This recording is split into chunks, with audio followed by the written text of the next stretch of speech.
So in this video I wanted to address something that I've been thinking about for some time now. I had it on my mind the whole trip basically. This is a pretty hard pill for a lot of people to swallow. It has been for me ever since I started this journey now for, let's say almost 4 years ago. That is that we should always look for these natural, very genuine signs when we are dealing with people, and especially when we're dealing with friends, family members, and people in our close circle, or people in our surroundings that we are having relationships with. Something that I think it's not very easy and fun is that when you're let's say you're sharing good news with people, it can be that you have accomplished something. Maybe you have been promoted in your work or your job. Maybe you started a business, you started a side hustle, you started a YouTube channel, you're doing some activity. Maybe you hit a PR in the gym, you run a marathon, you're planning on running a marathon, you booked a trip to a destination you want to go to your whole life. Whatever it is, it could be something that you're very proud of. Maybe you made a lot of money the past few months or something, and you want to share it to people. You should always look for this crucial sign, and that is to feel and experience the genuine, happy signs from the other person. Are they really happy for you when you're sharing this news? Many years ago I read a book from, I think it was Jordan B. Peterson. He's a psychologist from Toronto. You've probably heard of him. And it was 12 Rules for Life, it's called. And he said that one of the rules was, be very careful who you share good news to. And it really stuck with me, that line, because I've been thinking about that, how we don't really usually put much value into that, but when we do that, we can have a very good understanding of what kind of person we're dealing with. And what I mean by why it's a hard pill to swallow is because it can be very close friends in your circle. I mean, it can be family members, but when you're sharing good news to the people, if they don't really are genuinely happy for you, and you get that sense, that's not very fun. That's pretty hard. It's been in my life, I have been reevaluating a lot of friends and people around my circle. It's not like I'm saying that they are bad persons, that they don't like you, that they don't have they don't care about you and they don't want the best out of you. It's just that they are not, let's say, when you enter in this journey, this is kind of something that we always have to deal with, because the spiritual awakening path is not easy. It's not like rainbows and butterflies all the time. It's hard work. It's like people think it's only sitting, like I'm doing now on the beach here, meditating, thinking positive, being happy, and this and that, It's not, it's really tough work. It's hard labor. I saw a girl actually on Instagram, I posted it. She said that spiritual path is like an Iron Maiden concert. It's hard, it's rough, it's tough. It goes up, it goes down. But it's also beautiful, And I totally agree with that. It's not easy. What we're really doing here is that we're going into ourselves. We're introspecting. We're really doing the shadow work. We're healing our past wounds and traumas, and we want to become better. And when we're dealing with people that don't want to enter this path, to be honest, most people they're not even aware of this. They are just so ignorant and living in denial and oblivion that they don't even want to look at this. I should say that they don't want to let it come to them, because this is something that is programmed in our subconscious when we're born. We just have to unlock all these things that we already know deep inside. Deep inside we know so many things, but we've been brainwashed, we have been indoctrinated, and we have been fed so many lies that we should believe in. If we just keep simple, I said it before, keep things simple and look like natural, simple truths and the signs in our lives. It's not that hard. So I think the natural reaction is very, very crucial. We can clearly see that if it's a person that's gonna align with you on this journey. Like I said, I have close friends that I've been reevaluating, to be honest. I'm not gonna I'm still gonna have them in my life, and I'm gonna have a relationship with them, but I might prioritize a little bit different. Maybe not put as much time on them as I used to. Don't get me wrong, it's not like they don't like you or they don't care for you.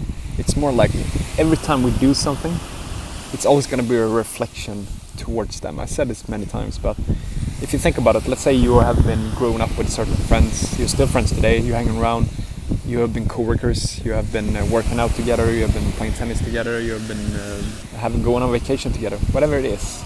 You have some sort of connection, they have seen you throughout the life, and now all of a sudden they see that you're taking such huge dramatic steps to become better. And they see that all of a sudden you don't really need all this kind of stuff that you used to. You don't need alcohol anymore. You don't need to smoke weed, smoke this, eat crap, eat McDonald's, Subway, Burger King, candy. They see that you don't need that anymore. And they're looking at how you're living your life and your lifestyle, how calm you are as a person. It's always kind of a reflection towards them. Because when you see that you're like, wow, you're like climbing the ladder, I'm still down here, it's going to be very tough for them. It's a very hard pill for them to swallow. So we always have to take that into consideration as well, and not judge people in that way. Because I mean, I've been there myself. Like I remember many years ago when I did things, and you could clearly see then when you didn't have this knowledge that I've come to this place, that when people started to excel in many ways, it could be like they started to make more money. You felt like a little jealous.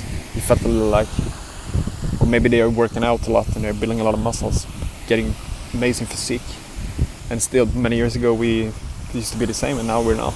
And it's gonna be like hard for me to swallow. And I've been there. But now I really feel like I come to a good place, like I'm prioritizing different. I know I'm not gonna have the biggest muscles. I'm not gonna have the best physique or be the strongest guy. I don't care about that. I'm happy with that.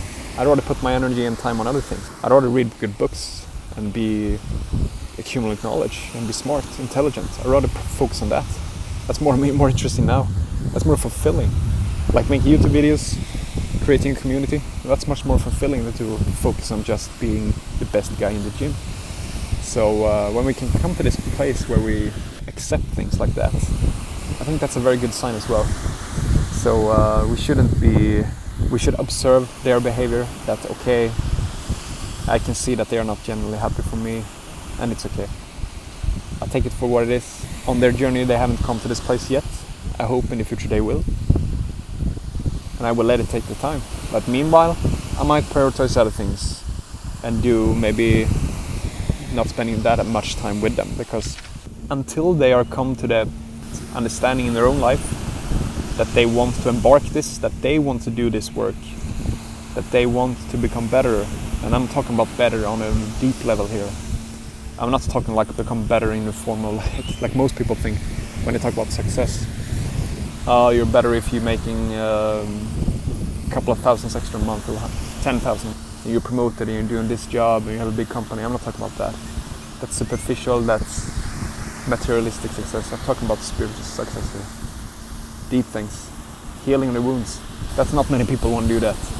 Have you ever thought about it? But like, let's say, I always want to look at a guy, or it doesn't matter if it's a girl also, but someone who is successful.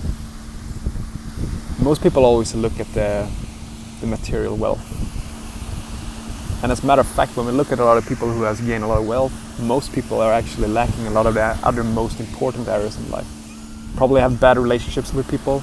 They most of the times have very bad health, poor health. Not any physique to be very proud of at all. No strength, no mental, or maybe mental strength, but I mean they're lacking in so many areas. It's kind of sad that we're always looking at one particular field, which we should see the whole picture. I'm not saying you should be like not striving to be wealthy. Of course you should. You should have all things. We should try to become the best version of ourselves. And that's included as well, of course.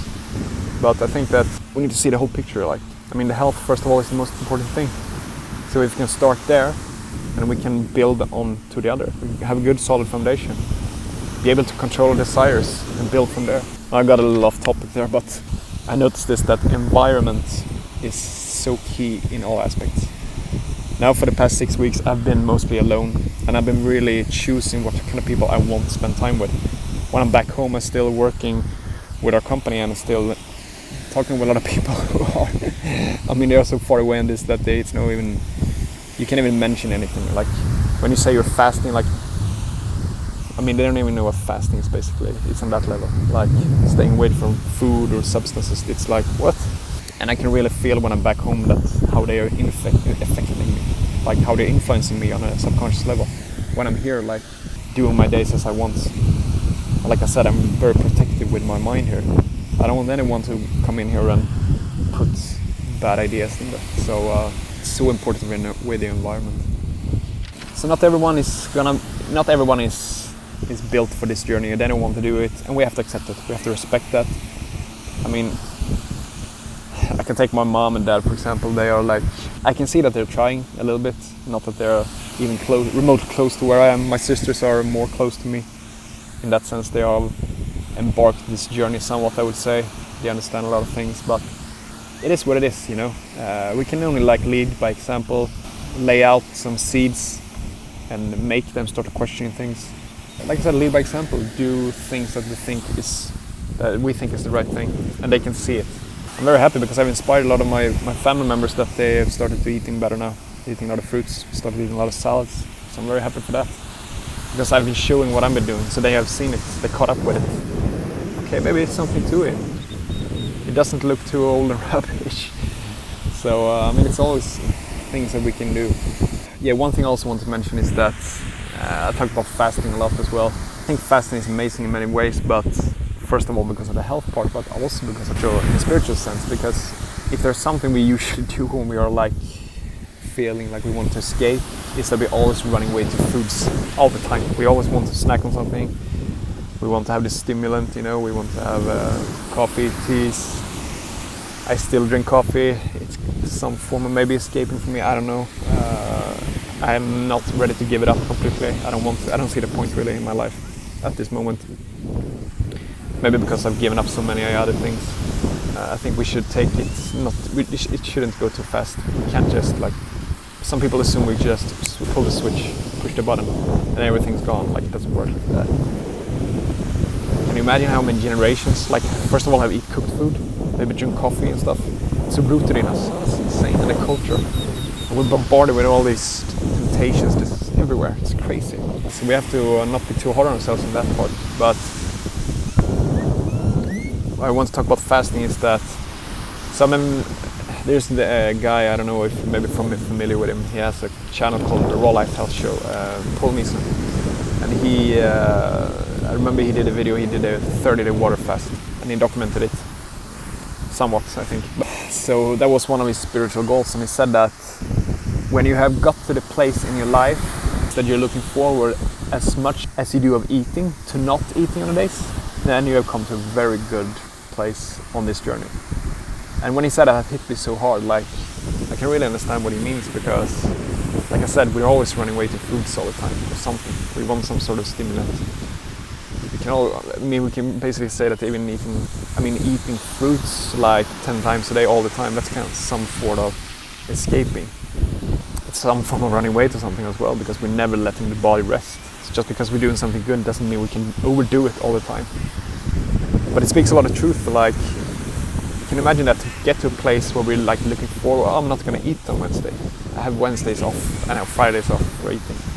But I still enjoy life as much. I think that is such a great measurement, and really think we should take that to ourselves. Have I come to that place? Absolutely not. It's so far away. But I'm always aspiring to become better, and I'm always aspiring to be a better version, and to be as good as I can possibly be. From where I come from my circumstances, from all this kind of stuff, you know. So that's why we always should never be too hard on people, because, like I said, we never know what they've been through and all this kind of stuff. We always have to have that into consideration. So that's why I like fasting. I think I'm pretty good with this video. I got my message out. Like you can see, I'm sitting here on the beach. It's beautiful. For the last few weeks on my trip, haven't been doing much. I just wanted to get a good morning routine in, and having good routines, doing a lot of good work and stuff. Just resting more. So on Thursday I go back to Sweden. But anyhow, I want to wish you a fantastic start of the week, because it's Monday when I record this, and I want to wish you a great day as well.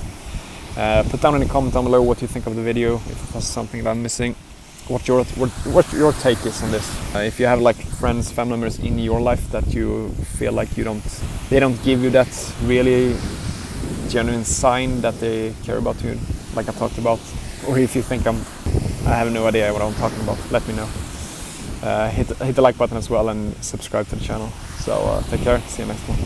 Ciao.